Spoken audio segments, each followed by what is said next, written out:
नमस्कार। अध्याय 27 अष्टांग योग का रहस्य, सिद्धि पुरुष बनने का मार्ग, श्री रामकृष्ण महाराज के उपदेश। यह अध्याय श्री रामकृष्ण महाराज की दिव्य साधना और निर्गुण सत्य की ओर ले जाने वाले मार्ग को प्रकट करती है। साधकों की जिज्ञासा से अष्टांग योग के गूढ़ रहस्य उजागर होते हैं। यम से समाधि तक की साधना मन, प्राण और चेतना का शुद्धिकरण करती है और गुरु कृपा से साधक सगुण से निर्गुण की ओर अग्रसर होता है। हिमालय से यल्लटी तक फैली यह परंपरा आज भी आत्म साक्षात्कार का मार्ग दिखाती है। एक दिन जगदीश आनंद नाम के एक बंगाली साधु सहित कई साधु श्री रामकृष्ण जी के पास आए। उन्होंने प्रार्थना की, साधना से निर्गुण की प्राप्ति कैसे होती है? कृपया हमें भी वह मार्ग दिखाइए ताकि हमारा जीवन पावन हो जाए। इसके लिए आप शाम को प्रवचन दीजिए, हम उसके अनुसार करेंगे। उनकी ईश्वर प्राप्ति की तीव्र इच्छा को समझकर अगले दिन से श्री रामकृष्ण जी ने प्रवचन आरंभ करने का निश्चय किया। उन्होंने अष्टांग योग पर प्रवचन प्रारंभ किया। अष्टांग योग सिद्धि पुरुष स्वरूपस्था बनने के लिए 8 अंगों का कठोर पालन आवश्यक है। यम, नियम, आसन, प्राणायाम, प्रत्याहार, धारणा, ध्यान, समाधि, साथ ही अधिष्ठान देवता की आराधना भी अनिवार्य है। इनका अभ्यास तीक्ष्णता से, निरंतरता से करना चाहिए। यम, अहिंसा का पालन और सत्य मार्ग पर चलना अत्यंत महत्वपूर्ण है।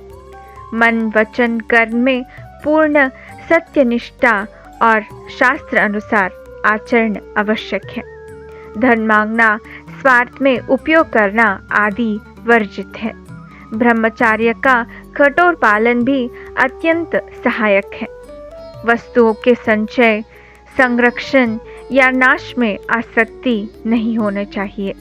जैसे बसवण्णा जी ने कहा है, चोरी मत करो, हत्या मत करो, झूठ मत बोलो, ज्ञानी मत बनो, दूसरों से गुणा मत करो, दूसरों की चापलूसी मत करो, अहंकारिक मत बनो। यही आंतरिक शुद्धि है, यही बाहरी शुद्धि है, यही संगम में देवताओं के साथ हमारे मिलन का मार्ग है। इसका पालन अनिवार्य है। नियम, समय अनुसार नित्य कर्मों एवं साधना का पालन नियम कहलाता है। मन को निष्कलेश रहकर सदैव आनंद स्वरूप भगवान का विचार करना चाहिए। इच्छाओं को ना बढ़ाए, जितना है उसमें संतोष रखे। भूख, प्यास, गर्मी, ठंड सबको सहने की आदत डाले। मोक्ष हेतु शास्त्र अध्ययन नित्य होना चाहिए। कठोपनिषद, मांडुक्य, बृहदारण्यक, अवधूत गीता, भगवत गीता, अमृत अनुभव, विवेका चूड़ामणि, पंचदशी, पतंजलि योग, विचार चंद्रोदय, विचार सागर, वृत्ति प्रभाकर आदि ग्रंथों का अध्ययन कर बुद्धि को विषाद करना चाहिए। नियम पूर्वक साधना का पालन अत्यंत आवश्यक है। आसन, शरीर, प्राण, मन को स्थिर कर एक बिंदु पर लाने की अवस्था को आसन कहते हैं।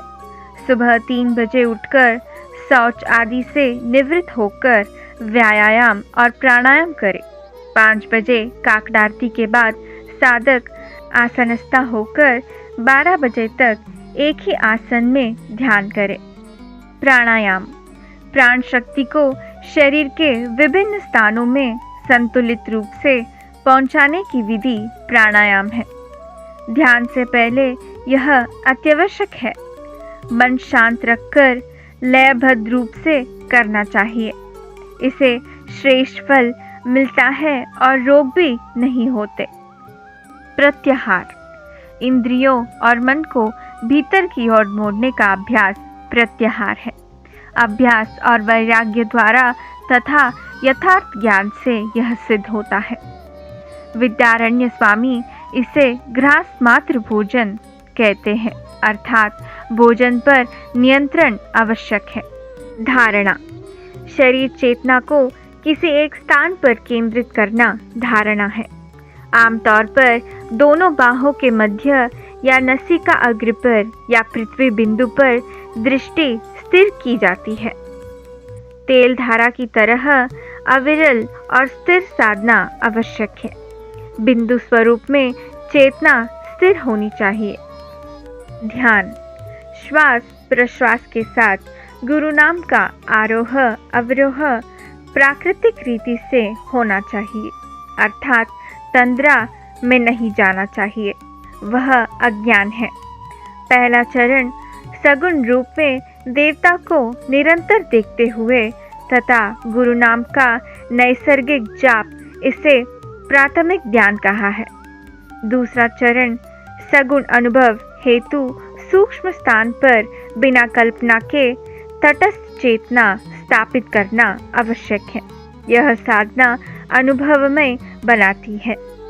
तीसरा चरण जब अंतःकरण पकेगा तब ब्रह्म तत्व का चिंतन सहज होने लगेगा। दीर्घ साधना से अंतः निर्गुण अनुभव प्राप्त होता है। समाधि, विधि इज इक्वल टू बुद्धि।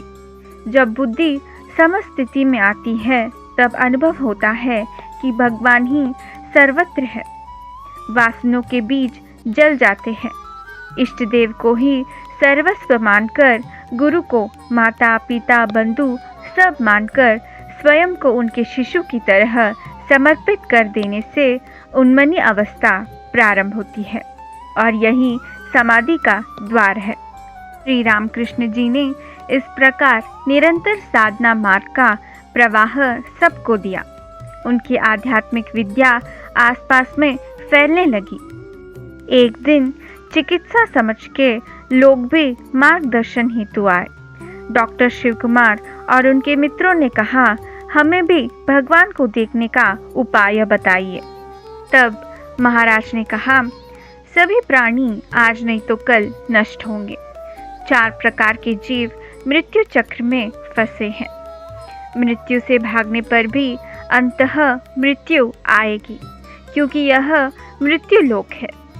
यौवन में भोग है, वार्धक्य में दुख। कितने लोग मरना नहीं चाहते, पर मृत्यु अनिवार्य है। यह सत्य उन्हें मृत्यु क्षण में पता चलता है।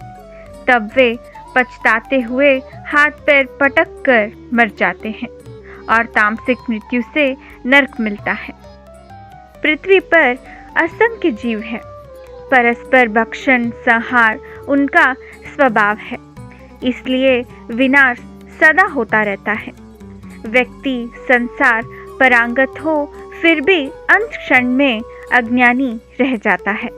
यह ज्ञान विवेकी पुरुषों को ही मिलता है। डॉक्टर रोग का इलाज करते हैं, पर अंततः रोगी जीवित रहे या ना रहे यह ईश्वर की इच्छा है। डॉक्टर भी अपनी मृत्यु क्षण को नहीं जानते। विज्ञान और अध्यात्म दोनों की दृष्टि से संसार और पारमार्थ एक ही सिक्के के 2 पहलू हैं। इस अनुभव हेतु आध्यात्मिक साधना आवश्यक है। यह गुरु से प्राप्त होती है। तब शरीर पवित्र होता है और ज्ञात होता है कि शरीर में 6 चक्र है। चक्रों का वैज्ञानिक व आध्यात्मिक संबंध। मूलाधार, स्वादिष्ठान, मणिपुर, अनाहत, विशुद्धि, अज्ञा, सहस्रर, ब्रह्मरंध्र, ये सब आध्यात्मिक अनुभव के केंद्र है। चक्र यानी संबंधित अंगों के तांत्रिक गुच्छ का केंद्र। रीढ़ से जुड़े ये चक्र प्राण गतिविधि चलाते हैं। नाड़ियों में वायु का संचार होने से व्यायाम और प्राणायाम द्वारा चक्र जागरण संभव है। निरंतर अभ्यास से ही सिद्धि मिलती है। गोंदावली ब्रह्म चैतन्य महाराज कहते हैं, प्राणायाम भोजन में अचार जैसा सहायक है। सुबह शौच आदि कर गुरु को प्रणाम कर स्वच्छ वायु में व्यायाम करें। आसन शीर्षासन, सर्वांगासन, धनुरासन, मत्स्यासन, चक्रासन, मयूरासन, पश्चिमोत्तानासन, हालासन, कंदरासन आदि शवासन अनिवार्य है। प्राणायाम लोम विलोम, कपालभाति, जलनीति, अग्निसार, नवली आदि। बंद मूल बंद, उडियान बंद, जलांधर बंद, इनसे चक्र जागृत होते हैं। मूलाधार चक्र आयुर्वेद में पेल्विक प्लेक्सस। अशक्त होने पर कब्ज, उल्टी दस्त, बवासीर आदि होती है। व्यायाम, प्राणायाम व जप से सूक्ष्म सर्प आकार नाड़ी जागृत होती है। शरीर में कांप उत्पन्न होता है। स्थिर रहकर साधना करने पर गणपति का दर्शन होता है। शास्त्रों के अनुसार कहा जाता है कि इसमें 10 करोड़ों चंद्रमाओं का प्रकाश है। इस शक्ति की तुलना प्रकृति से की गई है, जो ब्रह्मांड का एक हिस्सा है। कुंडलिनी आगे आग्नेय चक्र तक सूक्ष्म स्पंदन करती है। भय नहीं होना चाहिए। स्वादिष्टान चक्र आयुर्वेद में हाइपोगैस्ट्रिक प्लेक्सस, जनेंद्रिय क्षेत्र। पुरुष में शुक्राशय, स्त्रियों में गर्भाशय। मन को रोककर यह लक्ष्य रखकर जप करने से चक्र जागरण संभव है। मणिपुर चक्र आयुर्वेद में एपिगैस्ट्रिक प्लेक्सस, सूर्य के समान तेज का केंद्र। भोजन शक्ति, पाचन, यकृत, आंत आदि। चक्र भेदन से रोग दूर होते हैं। आध्यात्मिक रूप से वाणी स्फुरण का केंद्र। रमन महर्षि कहते हैं, अहंकार स्फुरण पर लक्ष्य रखने से अहंकार नष्ट होता है। अनाहत चक्र आयुर्वेद में कार्डियाक प्लेक्सस, हृदय, रक्त प्रवाह, फेफड़े दोनों स्थानों के बीच भगवान का वास है, ऐसा रमन महर्षि कहते हैं।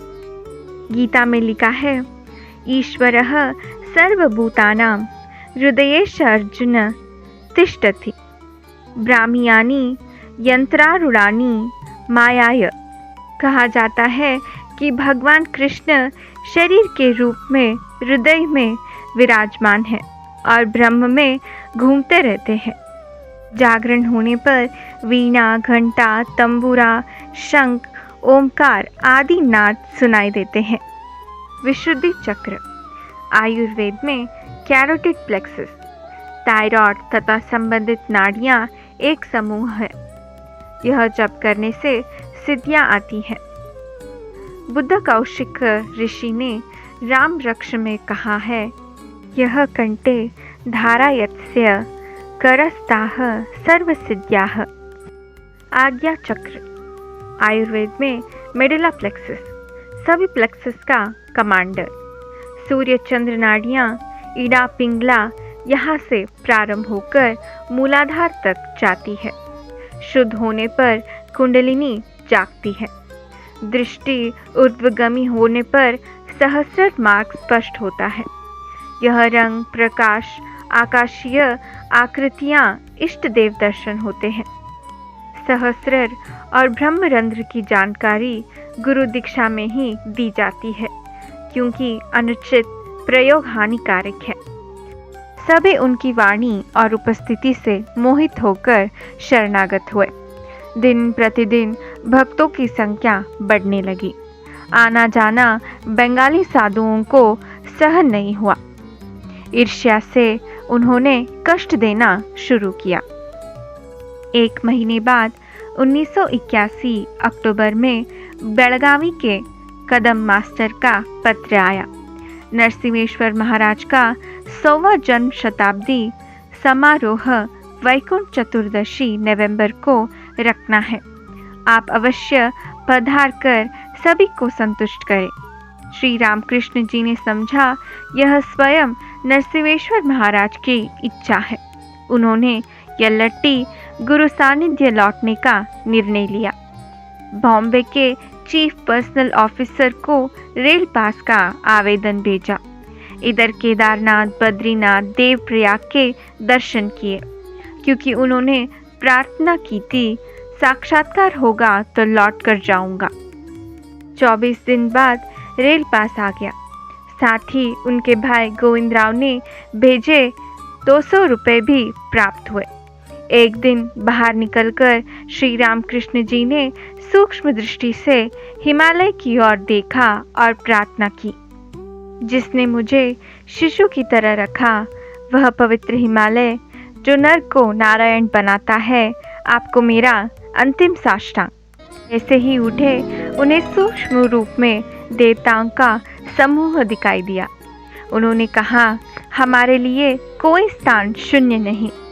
तुम्हारी गुरु भक्ति, युक्ति और निस्वार्थ तप मिलकर शुद्ध साधना बनी है।